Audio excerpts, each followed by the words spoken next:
آقا کے وفادار ہے علماء دیوبند،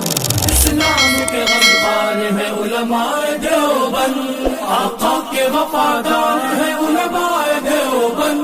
اسلام کے غمخوار ہے علماء دیوبند۔ نحمده ونستعينه ونستغفره ونؤمن به ونتوكل عليه ونعوذ بالله من شرور أنفسنا ومن سيئات أعمالنا، من يهد الله فلا مضل له ومن يضلل فلا هادي له، ونشهد أن لا إله إلا الله وحده لا شريك له، ونشهد أن سيدنا مولانا محمدا عبده ورسوله الذي أرسله بالحق بشيرا ونذيرا وداعيا إلى الله بإذنه وسراجا منيرا. أما بعد، عن علي رضي الله تعالى عنه قال قال رسول الله صلى الله عليه وسلم: إذا كانت ليلة النصف من شعبان فقوموا ليلها وصوموا نهارها، فإن الله تعالى ينزل فيها لغروب الشمس إلى السماء الدنيا فيقول: ألا من مستغفر فاغفر له، ألا مسترزق فارزقه، ألا مبتلا فوعافيه، ألا كذا ألا كذا حتى يطلع الفجر، أو كما قال عليه الصلاة والسلام. رواہ ابن ماجہ او کما قال علیہ الصلاۃ والسلام. میرے محترم بزرگ اور دوستو، آج شعبان کی 14ویں تاریخ ہے. مغرب کے بعد 15ویں شعبان شروع ہو جائے گی. ایسے اللہ کے نبی صلی اللہ علیہ وسلم جب رجب کا مہینہ شروع ہوتا تھا اسی وقت سے دعا فرمایا کرتے تھے: اللہم بارک لی فی رجب و شعبانہ و بلغنا رمضانہ.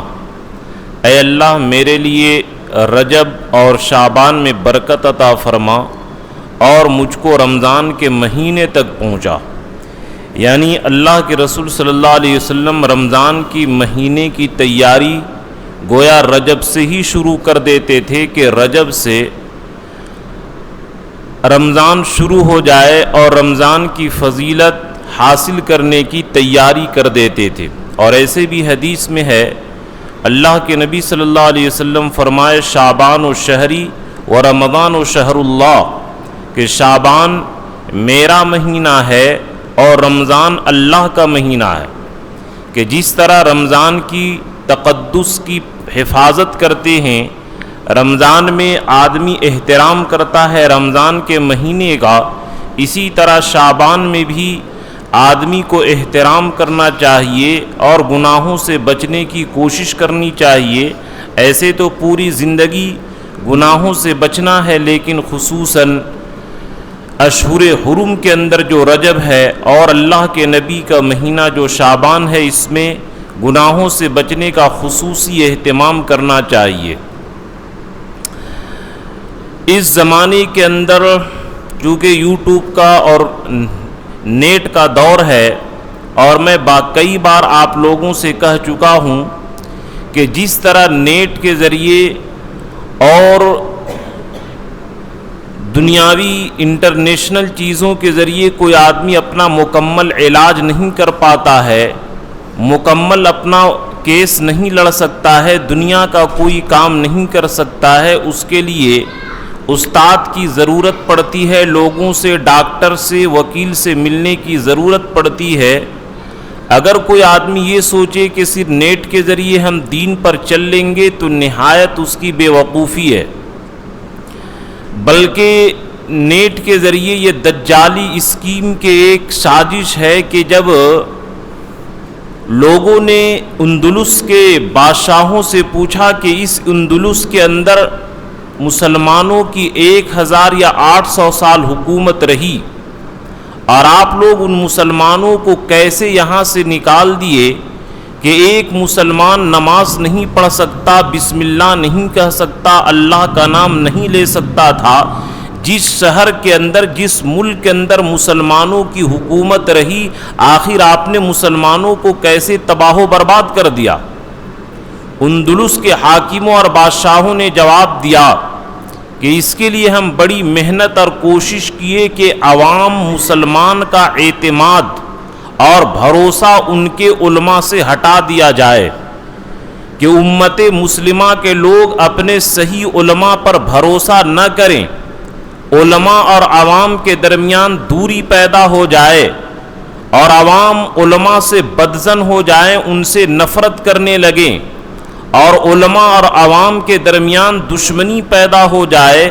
یہ ہم لوگوں نے کوشش کی اور اس کوشش میں کامیاب ہو گئے۔ پھر اس کے بعد پہلے علماء کو کاٹے، پھر عوام مسلمان کو کاٹے، یہ ان کی سازش رہی ہے۔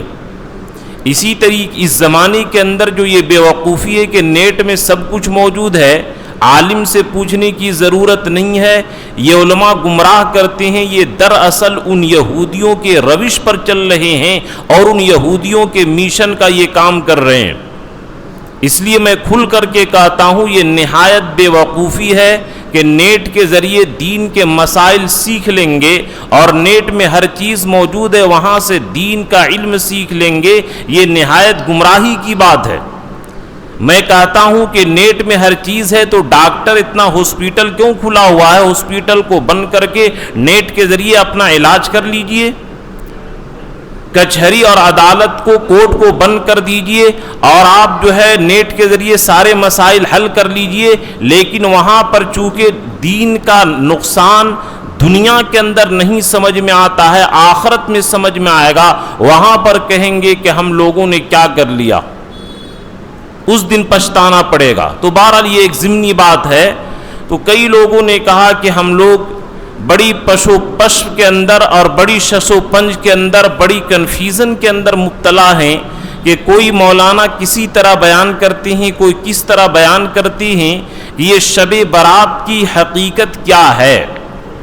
میرے دوستو یہ بات سمجھ لیں کہ ہم لوگوں کو اللہ تبارک تعالیٰ نے لقب دیا ہے وَجَعَلْنَاكُمْ أُمَّةً وَسَطًا لِتَكُونُوا شُهَدَاءَ عَلَى النَّاسِ۔ اللہ تبارک تعالیٰ نے ہم لوگوں کو اعتدال والا امت، نہ تو افراط ہو نہ تفریط ہو، نہ ہائی لیول کا ہو نہ لو لیول کا ہو، میڈیم راستے پر چلے، صراط مستقیم پر چلنے والا اللہ تعالیٰ نے ہم لوگوں کا لقب ہی دیا ہے وَجَعَلْنَاكُمْ أُمَّةً وَسَطًا، کہ تم کو اعتدال والی امت بنایا ہے، نہ تو یہودیوں کی طرح کہ نعوذ باللہ عیسیٰ علیہ السلام کو ولد الزنا حرامی اور ان کے بارے میں غلط جملے بولے، نبی کی توہین کرے، وہ بھی کافر، اور نہ عیسائیوں کی طرح بالکل ہائی لیول پر پہنچا دے تعظیم کے اندر کہ وہ خدا کا بیٹا ہے، وہ بھی کافر۔ صحیح مسلک ہم اہل سنت والجماعت اور امت محمدیہ ہیں کہ اللہ عیسیٰ علیہ السلام نبی برحق ہیں اور وہ نبی ہیں، بندے ہیں، نہ اللہ کی اولاد ہیں اور نہ ناجائز اولاد ہیں، بلکہ اللہ کے کلمہ کن سے پیدا ہوئے ہیں۔ اسی طریقے سے ہر موڑ کے اندر امت مسلمہ کو اعتدال اور میڈیم راستے پر چلنے کی ضرورت ہے۔ شب برات کے اندر بھی لوگوں نے یہی کیا کہ بعض لوگ اس کے اندر اتنے خرافات کہ اتنا رکعت پڑھو، یہ پڑھو اور یہ پکاؤ، یہ ایسا کرو، غسل کرو، یہ کرو، اور دنیا بھر کی اس کے اندر غلط چیزیں شامل کر دیے۔ یہ نہایت کیا ہے، افراط کے شکار ہو گئے، اور بعض اتنے لو درجے کے ہو گئے کہ اس کی رات کی عبادت ثابت ہی نہیں ہے، حدیث ثابت ہی نہیں ہے، یہ اتنے درجے کے نیچے گر گئے۔ حالانکہ جن کا امام بخاری کے بعد امیر المؤمنین فی الحدیث کا لقب ملا، حضرت مولانا شیخ یونس جونپوری رحمۃ اللہ علیہ، جن سے میں نے بخاری، مسلم اور موطا امام محمد 3 کتاب پڑھی ہے، ان کو امیر المؤمنین فی الحدیث کا لقب کیسے ملا؟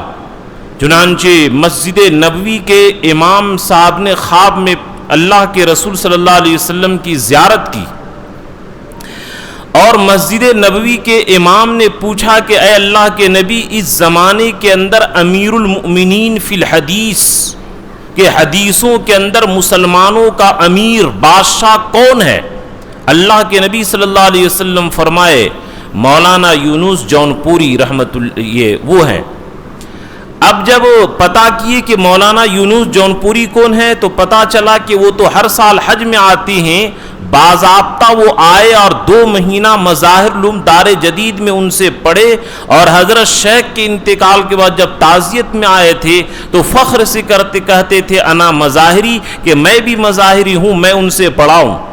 انہوں نے اللیالی المنصورہ کے اندر 20 حدیث نقل کی ہیں شب برات کی فضیلت پر۔ اس کو عربی میں لیلۃ النصف من شعبان کہا جاتا ہے،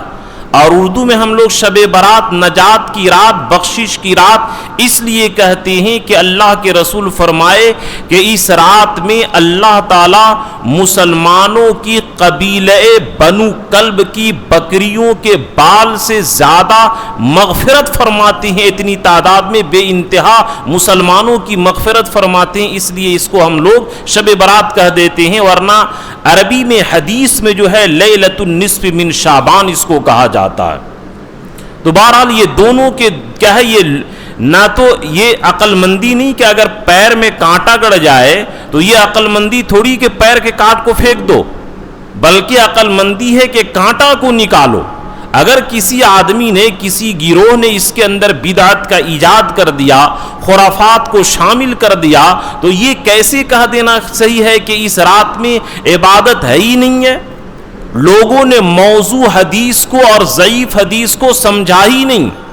لوگوں کو اردو تک پڑھنے کی توفیق نہیں، اردو پڑھنے کی صلاحیت نہیں، اور حدیث کے بارے میں کلام کرتے ہیں۔ اسی لیے میرا تیور چڑھ جاتا ہے کہ آپ کو ایک حرف حدیث کو پڑھنے کی صلاحیت نہیں، سمجھنے کی صلاحیت نہیں، آپ نے علم طب اور ڈاکٹری نہ پڑھا ہو اور ایک ڈاکٹر سے بحث کریں کہ وہاں تو ہمت نہیں ہوگی کیونکہ آپ صفر ہیں، لیکن دین کے بارے میں جو چاہتا ہے لقال من شاء ما شاء، جو آدمی چاہے جو چاہے بک دے، دین کو لوگوں نے سستا سمجھ لیا ہے۔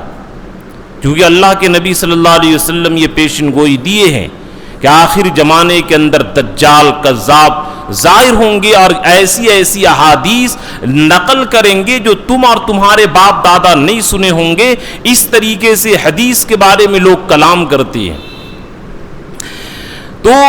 عقل مندی یہ نہیں ہے کہ اگر پیر میں کانٹا چبھ جائے تو پیر ہی کو کاٹ کر کے پھینک دیا جائے، بلکہ کانٹا کو پھینکیے۔ اسی طرح اس کے اندر جو غلط چیزیں لوگوں نے شامل کر دیا اس کو ہٹا دیجیے۔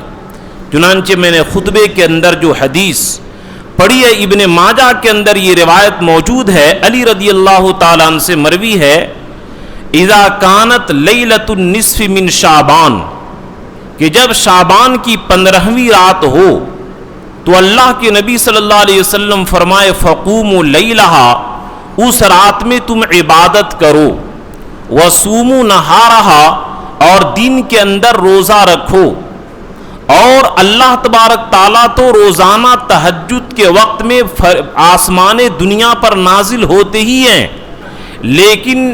15ویں شعبان میں فَإِنَّ اللَّهَ تَعَالَى يَنزِلُ فِيهَا لِغُرُوبِ الشَّمْسِ إِلَى السَّمَاءِ الدُّنْيَا، کہ اللہ تعالیٰ سورج ڈوبنے کے بعد ہی سے آسمان دنیا نے 7ویں آسمان کے اوپر اللہ تعالیٰ نزول فرماتے ہیں اور فرماتے ہیں الا من مستغفر فاغفر لہ، کیا کوئی ہے گناہوں سے مغفرت چاہنے والا کہ میں اس کے گناہوں کو معاف کر دوں؟ الا مسترزق فارزقہ،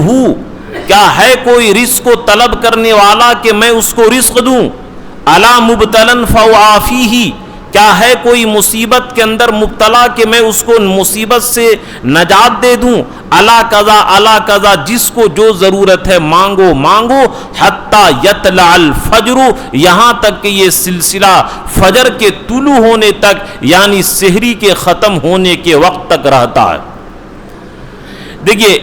حدیث کو لوگوں نے ضعیف اور موضوع کو ایک ساتھ شامل کر دیا۔ موضوع کے معنی آتے گڑھی ہوئی حدیث، یہ حرام اور ناجائز ہے۔ اللہ کے نبی ایسے لوگوں کے بارے میں فرمائے من کذب علی متعمدا فلیتبوأ مقعدہ من النار، کہ جو جھوٹی حدیث بنائے اس کا ٹھکانہ جہنم ہے۔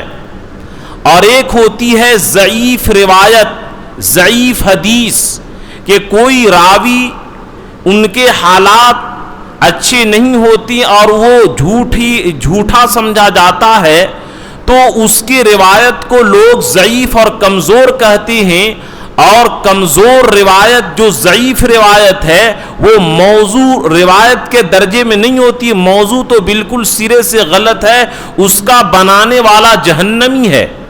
اور مولانا زین العابدین صاحب رحمۃ اللہ علیہ ایک مرتبہ ان کی عادت تھی کہ جب وہ حدیث کے راویوں کی تلاش کرواتے تو ایک راوی کے بارے میں جو روایت بیان کر رہے تھے، جب ان کے بارے میں آیا تو پڑھنے والا نے تھوڑا سا استہزاء کے ساتھ اور ان کے بارے میں حقارت کے ساتھ پڑھا، تو انہوں نے فرمایا کہ مولوی صاحب ان راویوں کی عزت کرو،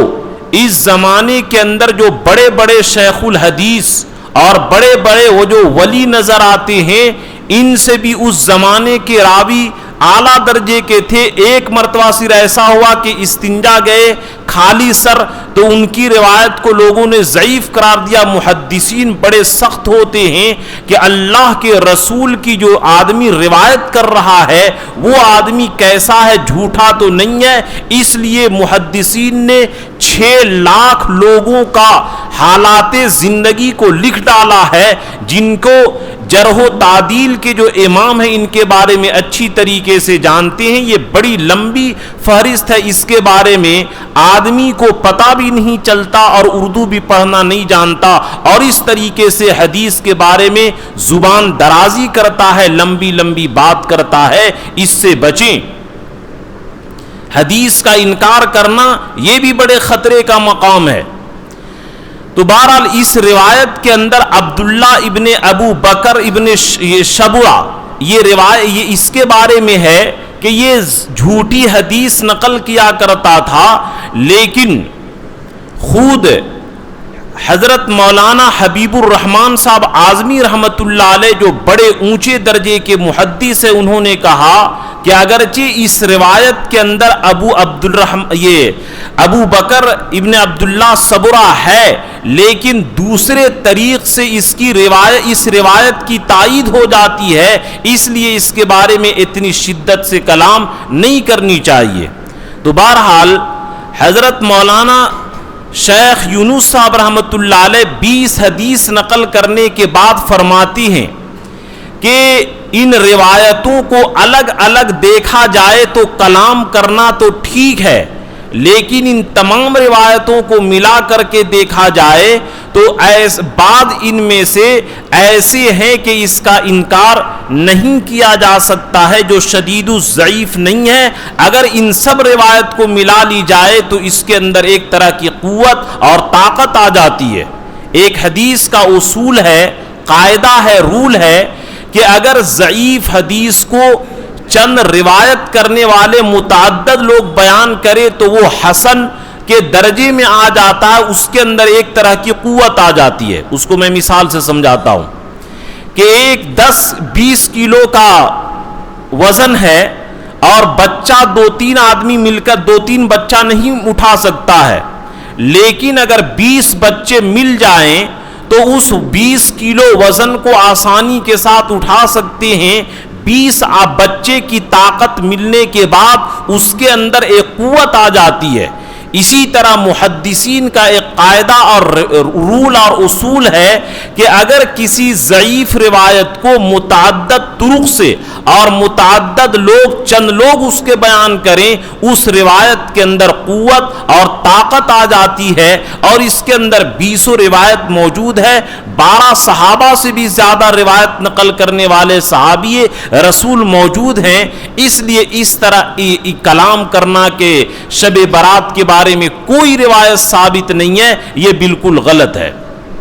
ترمذی کے اندر بھی روایت موجود ہے، ابن احمد کے اندر بھی یہ روایت موجود ہے، مسند امام احمد ابن حنبل کے اندر یہ روایت موجود ہے، جو یہ مشہور ہے کہ اللہ کے رسول صلی اللہ علیہ وسلم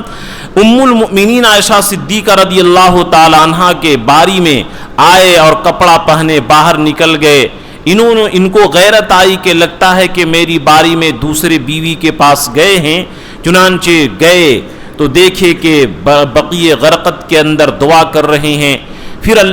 عائشہ رضی اللہ تعالیٰ عنہ اپنے آپ کو ملامت کی کہ میں کس سوچ میں ہوں اور اللہ کے نبی کس سوچ میں ہیں، اور جب واپس آئے تو دیکھے اللہ کے نبی صلی اللہ علیہ وسلم کہ ان کی سانس تیز چل رہی ہے۔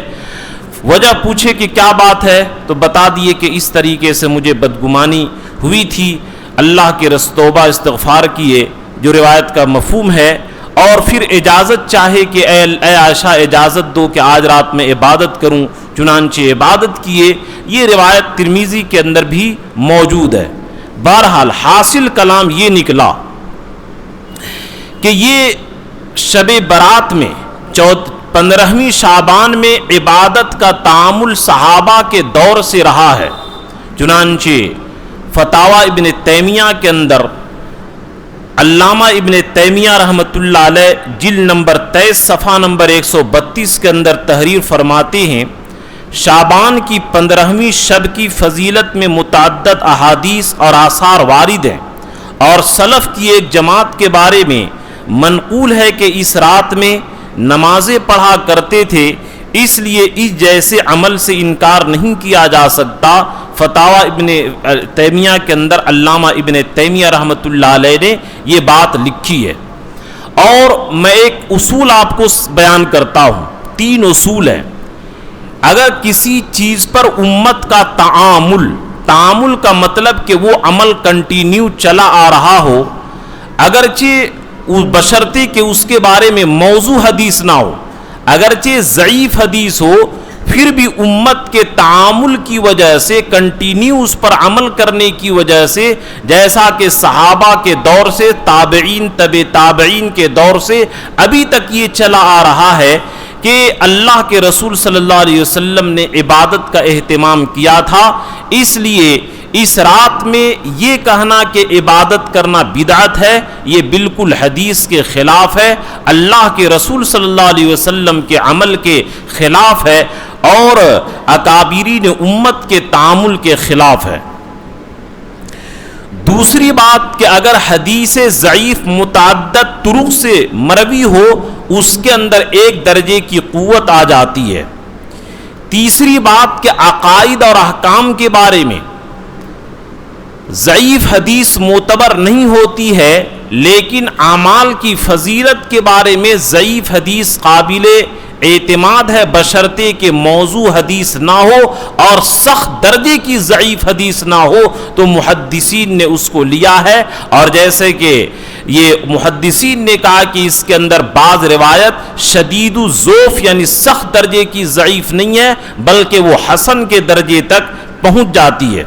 چنانچہ غیر مقلدوں کے ایک بڑے عالم حضرت مولانا عبد الرحمن مبارک پوری رحمۃ اللہ علیہ تحفظ الاحوزی ترمذی شریف کی شرح لکھیں، اس کے اندر جلد نمبر 3 صفحہ نمبر 53 پر انہوں نے یہ لکھا ہے، فَهَذِهِ الْأَحَادِيثُ بِمَجْمُوعِهَا عَلَى مَنْ زَعَمَ أَنَّهُ لَمْ يَثْبُتْ فِي فَضِيلَةِ النِّصْفِ مِنْ شَعْبَانِ شَيْءٌ، کہ ان روایات کے نقل کرنے کے بعد حضرت مولانا عبد الرحمن مبارک پوری رحمۃ اللہ علیہ لکھتے ہیں کہ جو لوگ یہ بکواس کرتے ہیں کہ شب برات کے بارے میں کوئی فضیلت وارد نہیں ہوئی ہے، ان احادیث کا مجموعہ ان کے خلاف حجت ہے کہ شب برات کی فضیلت ثابت ہے۔ البتہ یہ میں پھر بعد میں کلیئر کروں گا کہ کس طریقے سے کرنا ہے، کیا ثابت ہے، لیکن یہ نہایت نیچے گرا دیتے ہیں اور لو درجے میں چلے گئے کہ اس رات میں عبادت بدعت ہے، کوئی فضیلت نہیں ہے۔ حضرت مولانا عبد الرحمن مبارک پوری رحمۃ اللہ علیہ جو غیر مقلدیں کے بڑے عالم ہیں، انہوں نے کہا کہ ان کے خلاف یہ حجت ہے جو اس طریقے سے جہالت کی بات کرتے ہیں۔ اسی طریقے سے اعلم انہ قد ورد فی فضیلۃ لیلۃ النصف من شعبان عدۃ احادیث بمجموعها يدل ان لها اصلا، کہ حضرت مولانا عبد الرحمن مبارک پوری یہ بھی فرماتے ہیں کہ یہ چند احادیث کے مجموعہ دلالت کرتی ہے اس بات پر کہ شب برات کی فضیلت ثابت ہے۔ تو بہرحال ان روایات سے اور ان اصول سے میں نے آپ کے ذہن میں یہ بات بیٹھانے کی کوشش کی کہ اللہ تعالیٰ نے ہم کو امت محمدیہ اعتدال والا امت بنایا ہے، نہ عیسائیوں کی طرح اتنا عیسیٰ علیہ السلام کو بالکل یہ اللہ کا بیٹا بنا دیں اور نہ یہودیوں کی طرح ان کو حرامی اور ولد الزنا بنا دیں، بلکہ امت محمدیہ جو اعتدال پر ہے کہ عیسیٰ علیہ السلام اللہ کے نبی ہیں، اسی طرح 20 احادیث اور تلاش کی جائے تو اور احادیث مل سکتی ہے، لیکن 20 احادیث میری ان نظر سے گزری ہے، میں نے 20 حدیث فضیلت شب برات کے بارے میں اپنی آنکھوں سے دیکھا، اور ان سب کا مجموعہ دلالت کرتا ہے کہ ان کی فضیلت ثابت ہے۔ اب رہی یہ بات کہ اللہ کے رسول صلی اللہ علیہ وسلم سے کیا ثابت ہے، تو بہرحال بعض لوگ یہ سوال کرتے ہیں کہ شب برات میں کیا پڑھیں۔ یہ سوال کرنا بالکل غلط ہے۔ اللہ کے نبی صلی اللہ علیہ وسلم کوئی مخصوص عبادت نہیں بتلائے ہیں کہ اس رات میں یہ پڑھو، یہ سوال کرنا ہی غلط ہے۔ مطلق اللہ کے نبی صلی اللہ علیہ وسلم عبادت کیے، یہ نہیں بتلائے کہ اس رات میں یہ عبادت کرنی ہے۔ ہمارا علاقہ، ہمارا گاؤں بالکل بریلویت کا غلبہ ہے پورے، ہم لوگ کا جب اسکول میں پڑھتے تھے تو بچپن کا زمانہ تھا، بے علمی کا زمانہ تھا، جہالت کا زمانہ تھا، اپنے گاؤں میں دیکھتے تھے کہ 12 رکعت سب لوگ پڑھتے تھے، شب برات کی نیت سے 2 رکعت پڑھ کر کے تیسرا کلمہ 300 مرتبہ، اس طرح 12 رکعت میں بھی پڑھتا تھا، سب کو دیکھا دیکھی۔ اس طرح شب برات کی نماز کسی کا ہے، میں نے مالا بدھا منہوں سے لے کر کے یہ نور رضا قدوری، شر وقایا، کنز الدقائق، ہدایہ شامی، عالمگیری کسی بھی فقہ کی کتاب کے اندر یا کسی بھی حدیث کی کتاب کے اندر نہیں ہے۔ اس طریقے سے روایت یہ کا ہے گڑھ لینا یہ بالکل غلط ہے۔ یا اسی طریقے سے میں نے ایک کتاب دیکھی نورانی راتیں، اس کے اندر بھی اکثر باتیں سوائے تہجد کے اشراق کی جو چیزیں حدیث سے ثابت ہے وہ تو ٹھیک ہے، ورنہ اکثر باتیں جو نورانی راتیں کے اندر لکھی ہوئی وہ بھی بالکل حدیث کے خلاف ہے، کسی حدیث اور مسئلے کی کتاب سے اس کا ثبوت ہے ہی نہیں ہے۔ تو بہرحال جو میں وہی کہہ رہا تھا کہ اگر پاؤں کے اندر کانٹا گڑ جائے تو پاؤں کو مت کاٹیے بلکہ کانٹے کو نکال دیجئے، جو اس کے اندر غلطی پیدا ہوئی کہ اس کے اندر یہ کیا جائے، یہ پکایا جائے، اس کے اندر کچھ ہے ہی نہیں ہے۔ میں نے جو یہ کہا اچھا، تو بہرحال دھیرے دھیرے مطلق آتا ہوں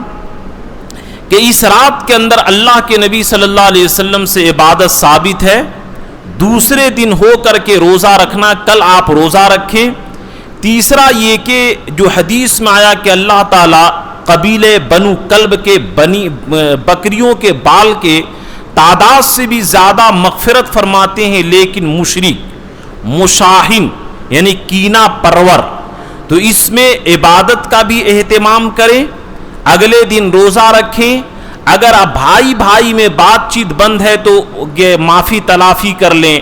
ساس بہو میں جھگڑا ہے اس کو ختم کر لیں، اور بھی رشتہ داروں سے ناچاقی ہے اس کو ختم کر لیں، ورنہ جو آدمی رشتہ داری توڑ کر کے رکھے گا اس رات کے اندر اس کی مغفرت نہیں ہوگی۔ انشاءاللہ عشاء کے بعد ان باتوں پر تفصیل سے بیان کیا جائے گا، ابھی وقت نہیں ہے عشاء کے بعد کہ جن لوگوں کی مغفرت نہیں ہوگی کچھ دیر کے لیے عشاء کے بعد آج انشاءاللہ بات چیت ہوگی، چونکہ آج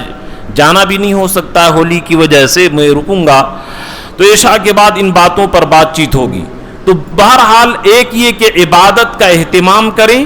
دوسرے دن روزہ رکھیں، اور تیسرا یہ کہ آپس میں اگر رشتہ داری ٹوٹ چکی ہو اس رشتہ داری کو جوڑیں، اور چوتھا یہ کہ امت کے لیے دعا کریں کہ اللہ کے نبی صلی اللہ علیہ وسلم پوری امت کے لیے دعا کر رہے تھے۔ ان 4 کام کے علاوہ 5واں کام کوئی ثابت ہے ہی نہیں ہے۔ اب یہاں پر ایک بات قبرستان جانے کے بارے میں، قبرستان جانے کے بارے میں لوگ سمجھتے ہیں کہ اس رات میں قبرستان جانا سنت ہے، یہ بات نہیں ہے۔ اللہ کے نبی صلی اللہ علیہ وسلم زندگی میں صرف 1 مرتبہ تشریف لے گئے قبرستان، اور وہ بھی چپکے سے، کسی کو خبر بھی نہیں چلی اور کسی کو پتہ بھی نہیں چلا، یہاں تک کہ ام المؤمنین زوجہ مطہرہ کو بھی کیا پتہ نہیں چلا۔ اگر آپ کو جانا ہو تو 1 سال چلے جائیے، چپکے سے جائیے، جماعت بنا کر کے جانا، جھنڈ کے جھنڈ جانا، ہر سال جانا، یہ سنت نہیں ہے۔ ارے اللہ دیکھیے، جو چیز جس طرح ثابت ہو اور جتنا ثابت ہو اتنا ہی رکھنا چاہیے، اس کے اندر گھٹانا بڑھانا یہی تو اللہ کے رسول کو ناپسند ہے، اور اسی کو تو بدعت کہا جاتا ہے۔ اب اس کے اندر بعض لوگ ہر سال جانے کو سنت سمجھتے ہیں کہ اللہ کے رسول کا عمل تھا، ایسا نہیں تھا۔ اکیلے جانا ہو ایک سال چلے جائیے، ہر سال نہیں جائیے۔ قبرستان کے بارے میں اس کے اندر بڑی بے احتیاطی کرتے ہیں کہ لوگ جا کر کے وہاں بہت زیادہ بھیڑ لگاتے ہیں اور ہنسی مذاق کرتے ہیں، یہ بالکل غلط ہے۔ اسی طرح عبادت کے بارے میں نور الازاحی سے یہ بات لکھی ہے کہ نفلی عبادت کے لیے مسجد کے اندر جمع ہونا یہ مکروہ ہے۔ اس رات میں جو عبادت کی جائے اپنے گھر کے اندر کی جائے۔ ہاں اگر کوئی آدمی مجبور ہے، ایک ہی کمرہ ہے، بیوی بچے اس میں رہتے ہیں اور عبادت میں جی نہیں لگتا ہے، گھر کی مجبوری ہے، تو اس کے لیے اجازت ہے کہ وہ مسجد آ جائے گھر کی تنگی کی وجہ سے۔ ورنہ جس کے گھر کے اندر وسعت ہو اور کشادگی ہو، جس کے گھر کے اندر جگہ ہو، اس آدمی کو تو چاہیے کہ اپنے گھر کے اندر عبادت کرے۔ مسجد کے اندر اصل چیز یہ جاگنا نہیں ہے، ورنہ ہم لوگ بچپن میں دیکھے ہیں، بچپن میرا بھی گزرا ہے، مدرسے میں پڑھنے سے پہلے ہم لوگ رات بھر جاگتے تھے، کھیلتے تھے، کودتے تھے۔ ایسا نہیں کرنا چاہیے۔ اب آپ کے سامنے حدیث کی روشنی میں جو صحیح باتیں آ رہی ہیں، اس زمانے میں ہم لوگوں تک یہ بات پہنچانے والا کوئی نہیں تھا، آپ تک یہ صحیح بات پہنچ رہی ہے، تو آپ لوگ اس پر عمل کریے کہ بہتر اگر سب سے آخری درجہ کہ عشاء کی نماز جماعت کے ساتھ اور فجر کی نماز جماعت کے ساتھ پڑھ لیجئے، لیکن بہتر ہے کہ دوستوں کے ساتھ غب بازی کے اندر اور ایران توران اور فضول باتوں کے اندر وقت کو برباد مت کیجئے۔ جاگنا اصل نہیں ہے، یہ تیوہار نہیں ہے، بلکہ دراصل یہ تو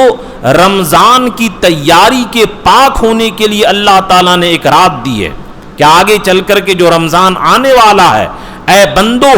آج کی رات تم لوگ گناہوں سے پاک صاف ہو کر کے تم لوگ رمضان کی تیاری کرو۔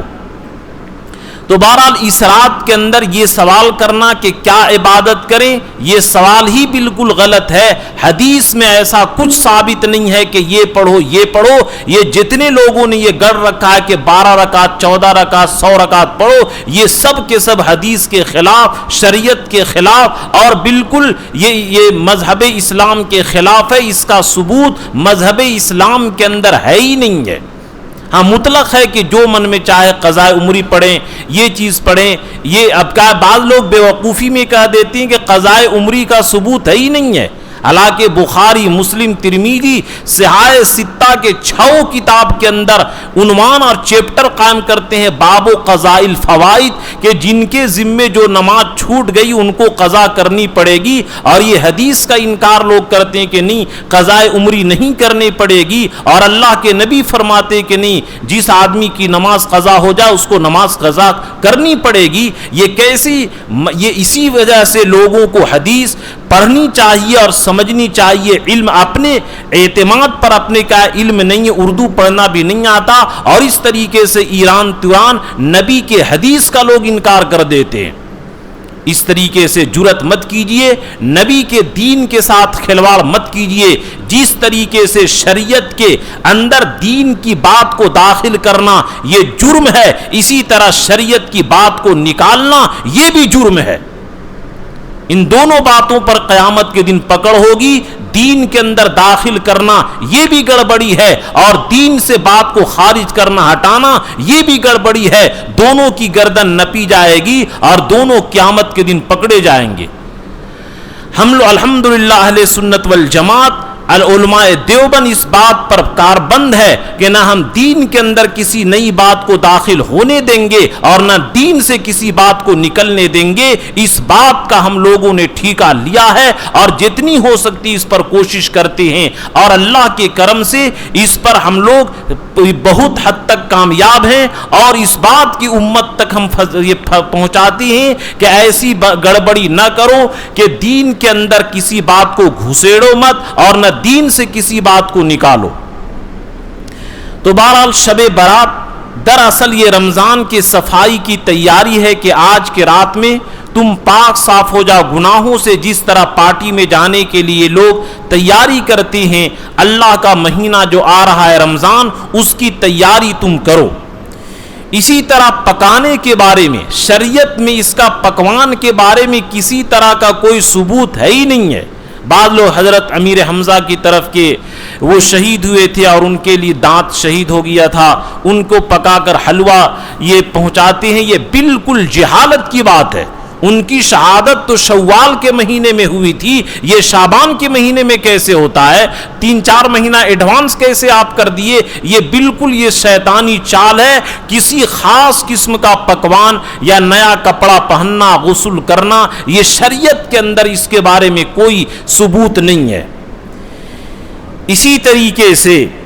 اس رات کے اندر جو پٹاخے وغیرہ پھوڑتے ہیں، وہ پٹاخے وغیرہ پھوڑنا اپنے بچوں کو اس بات کے اوپر سخت تاکید کریں کہ اس رات کے اندر پٹاخے وغیرہ پھوڑنے سے بچیں۔ اللہ کی رحمت جو متوجہ ہوتی ہے اس پٹاخے پھوڑنے کی وجہ سے اور شیطانی کام کی وجہ سے، وہ اللہ تعالیٰ کی رحمت کہیں واپس نہ چلی جائے۔ تو بہرحال آج کی تقریر کا خلاصہ یہ نکلا کہ جو بعد میں بھی آئے ہوں گے یہ بات سمجھ لیں کہ شب برات کے اندر ابھی امت کا 2 طبقہ ہو گیا ہے۔ ایک طبقہ اس کے اندر زیادتی کر دی کہ اس طرح کپڑا، اس طرح پکوان، اس طرح کے اتنی رکعت نماز، اتنی رکعت یہ پڑھو اور ایسا کرو، اور میلہ ٹھیلا چراغا۔ اکثر لوگ نعوذ باللہ اکثر جگہوں میں اب پیسے کی فراوانی ہو گئی تو اکثر جگہوں میں قبرستان کے اندر جنریٹر جلا کر کے اور پورے قبرستان کو لوگ روشن کر دیتے ہیں۔ نعوذ باللہ کہیں یہ دیوالی کے ساتھ کہیں مشابہت نہ ہو جائے۔ اور اس طریقے سے اکثر جگہوں میں نام نہیں لوں گا کسی طبقہ کے کون لوگ کرتے ہیں، آپ لوگ سمجھ رہے ہوں گے کہ کون سا طبقہ ایسا ہے کہ جنریٹر جلا کر کے اور فضول خرچی کر کے پورے قبرستان کو، بعض لوگ پورے مسجد کو سجا دھجا کر کے اور روشن کرتے ہیں۔ نعوذ باللہ کہیں دیوالی نہ منائی جا رہی ہو، اس طریقے سے بچیں۔ اور بعض لوگ کہ یہ لوگ ایسا کرتے اس لیے اتنی شدت میں کہ مسجد میں تالا بند کر دی جائے اور اس رات میں عبادت کرنا بدعت ہے، یہ بھی بالکل حدیث کے خلاف، ان کا عمل بھی بالکل حدیث کے خلاف۔ جیسا کہ اللہ تعالیٰ نے ہمیں وَجَعَلْنَاكُمْ أُمَّةً وَسَطًا، کہ اللہ تعالیٰ نے تجھے معتدل امت، صراط مستقیم پر چلنے والی امت بنایا ہے۔ اس کے اندر اعتدال کہ اللہ کے رسول سے جو مطلق عبادت ثابت ہے کہ عبادت جو جی میں آئے، قضاء عمری جو چاہے وہ عبادت کرے، امت کے لیے دعا استغفار کرے،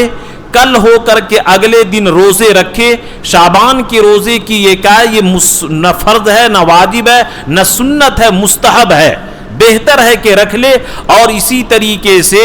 یہ امت کے لیے دعا استغفار کرے۔ ان کاموں کے علاوہ کوئی اور رشتہ داری سے آپس میں ناچاقی ہو گئی ہو، بگاڑ ہو گئی ہو، بات چیت بند ہو، ان رشتہ داروں سے معافی تلافی کرے، بات چیت کو جاری رکھے، ورنہ حدیث یاد رکھیے گا، اور گناہوں سے توبہ کرے کہ اس رات میں چند لوگوں کی، ایک تو مشرک، اسی طرح مشاہن کینہ پرور، اسی طرح شراب پینے والا اور ماں باپ کی نافرمانی کرنے والا، رشتہ داری کو توڑنے والا، اور ٹخنا سے نیچے پینٹ، لنگی، پائجامہ پہننے والا، اور اسی طریقے سے جو